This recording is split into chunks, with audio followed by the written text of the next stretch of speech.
London to get it back to his lair.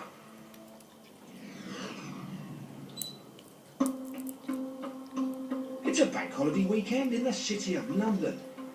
This is a vital world financial centre. And it has one of the highest concentrations of CCTV cameras in the world. The city attracts criminals who think there will be rich pickings here. Thieves and burglars who come to try their luck, like this man. This is the foyer of a block of flats, and that hefty object he has concealed under a bedsheet is a safe, containing the prized jewellery of one of the residents, Ekaterina. I cannot ignore the sad feelings about what was in there, because the majority of jewelry has been given to me by my family. Family members who are not alive anymore, and those were probably the most valuable there. This man has smashed in Ekaterina's front door and ransacked her flat. He thinks he's getting away with a crime as he hauls the safe across London. But anywhere you go in the City of London, you'll probably be on a CCTV camera. Detectives are about to build a trail of images to track this man down.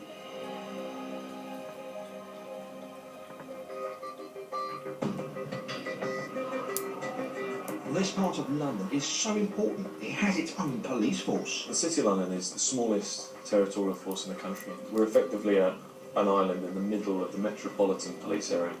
DC Steve Weller works for the City of London Police Burglary Squad. Burglaries tend to be quite a large proportion of our crime statistics simply because you have a lot of empty premises, you have a lot of commercial premises, and you have a lot of places that are potentially worth burgling. Having said that, we still have a massively reduced number of burglaries in comparison to maybe other force areas. There's quite a low level of residential burglaries because only about 7,000 people actually live in a city. Ekaterina, who's trained to be a solicitor, is one of them. On this bank holiday weekend, Ekaterina is working in an office across the road. Then she gets a phone call telling her that her flat has been broken into. I just had a cold rush, really. You know how you just cringe, you're hot and you're cold at the same time. And you feel this weakness in the knees. She rushes home to her flat. So the bedroom was in absolute disgraceful mess. I went silent for about 3 seconds, and then I just burst out crying. She finds her safe has gone, which contains her jewellery and family heirlooms. It meant so much. It's irreplaceable. Steve goes to investigate the crime and meets Ekaterina at the flat. She's very, very upset. Obviously, she'd had her property broken into. People feel violated when their space is targeted by burglars. And obviously, we were very determined to apprehend this gentleman who had committed this offence. They start by checking the CCTV footage from the camera that covers the foyer of Ekaterina's building. The burglar knows the camera's there, so keeps his back to it. I think he's an opportunist. He was a burglar who was looking to go into a residential block, and it didn't matter which one. He's leant up against the intercom, and he's pressed several buttons to see if anybody responds.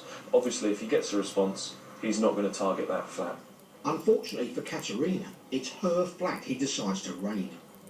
He has got gloves with it, he's got a hooded top, he's gone up the stairs, he is attacked the door, effectively a wooden door, and he's smashed it to bits.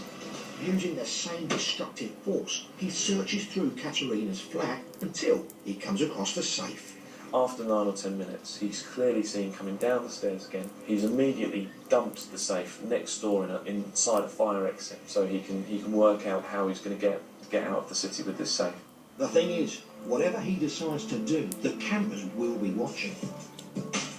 Shortly later, he dumps the sheet that he took from the room, and this is only a still image, but you can clearly see here that he's wearing this very distinctive striped white and blue t-shirt. Good as these images are, Steve needs a clear shot of the man's face. He follows the blue and white striped figure around the streets of the city as he passes from camera to camera. We managed to piece together his movements, leapfrogging him down the road. We put him down into a newsagent's on Fleet Street. They also see that the man's hidden the safe nearby under some scaffolding. He's entered this shop with the intention of staying within and looking out of the glass panelled window onto the street so he can see whether any police are coming, whether any alarms have been activated, whether he's effectively got away. The man thinks he's got away and no one's noticed. Little does he know, he's stepped into full view of DC Weller, the City of London Police, and now the rest of us. It's an extremely good high-definition CCTV camera, and at that point we've got a very, very clear facial shot of him. This clearer image of the man is circulated around police forces in London to see if anybody recognises him.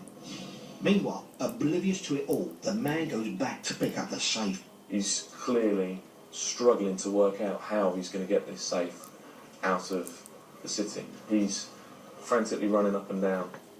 He decides to risk hailing a taxi with a promise that he'll pay the driver when he's dropped off. He eventually manages to flag a taxi that will take him on those terms. Steve and his colleagues now search through hours of further CCTV footage from different cameras. They're looking for a clear image of the taxi's number plate, and finally they find one. They identify the driver and ask to speak to him. He was more than helpful, volunteered to attend the police station, and he provided us with details of the fare and of where he dropped the mail, which was a housing estate in the neighbouring borough of Hackney. Unfortunately for the burglar, in Hackney there are cameras too. This one points out a spot next to a tower block near to where the taxi dropped him off. And lo and behold, there's that familiar striped top again. He has put the safe in the wheelie bin and is using it to cart the safe from A to B, and that allows him to come to this block of flats. He's typed in a specific flat number in order to facilitate entrance to that flat. By now, the investigation has taken 2 days to track the man to here. That's quick work, but the burglar has also been quick. He's taken the contents out of Ekaterina's safe. 2 Metropolitan Police neighbourhood officers patrolling the stairwell found the safe destroyed and discarded on one of the upper floor stairwells. The jewels may sadly have gone, but Steve and his colleagues can at least catch this thief and stop him burgling other people. These pictures help them put a name to that face. James Singleton. But they still don't know where he lives. But with good detective work, they find out that he has a female relative living in a flat nearby, and they pay her a visit, with extraordinary results. She allowed us into the flat. We had a chat with her about where this male that we were looking for was. As we've been having that conversation, my colleague has noticed that a traffic warden is looking up towards the flat, paying attention to the flat. The traffic warden has spotted something that's a bit like a scene from a movie. This traffic warden has directed my colleague's attention up to the window of the flat that we are in, and lo and behold, the male is hanging out of the window, using the floor below's window as a footing, effectively clung to the face of the flat.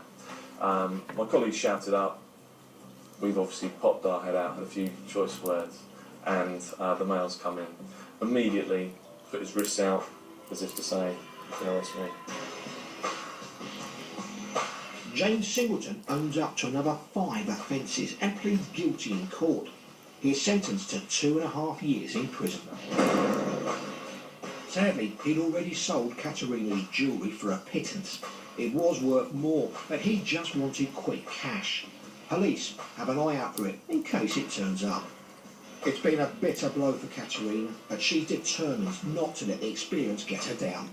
Should have been really, worried and depressed and concerned, I would have moved flats. I don't have to stick here, I don't have to, but I love this flat. So somehow, you just have to sort of cope with it and just to ignore things and just live with it, really. And Steve's got a message for any burglars who fancy their chances in the city. There is no way you'll be able to come in and perpetrate your offence without being captured on CCTV. Our detection rate, the amount of people we send to prison is so high that you are likely to get caught and you are likely to get prosecuted. That burglar was prepared to go to great lengths to steal a safe. But most thieves are opportunists who prefer easy pickings. So we can help put them off by making life difficult for them. Make sure your home looks occupied. Leave lights on, do not leave posts on display. For example, you're going on an exotic holiday for 2 weeks You tell friends and acquaintances about that, but you never know who might overhear that information, who else might get to hear about it. So maybe better not to discuss it quite so openly. It's equally as important to think about where you're posting that information. And so, for example, a lot of people will now put it on social media that they're away, and who actually has access to that? Who can see that you're away for 2 weeks? New technology isn't just about keeping our homes and possessions safe.